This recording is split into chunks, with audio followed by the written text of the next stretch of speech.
केशवाय नमः। ॐ नारायणाय नमः। ॐ माधवाय नमः।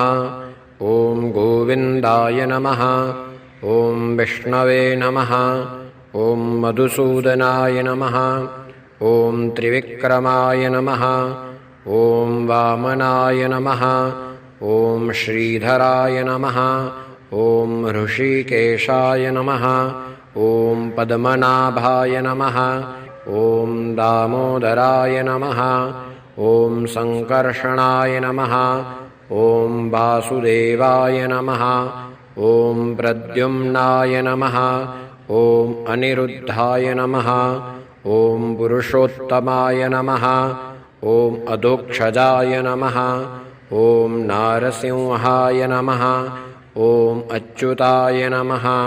ॐ जनार्दनाय नमः।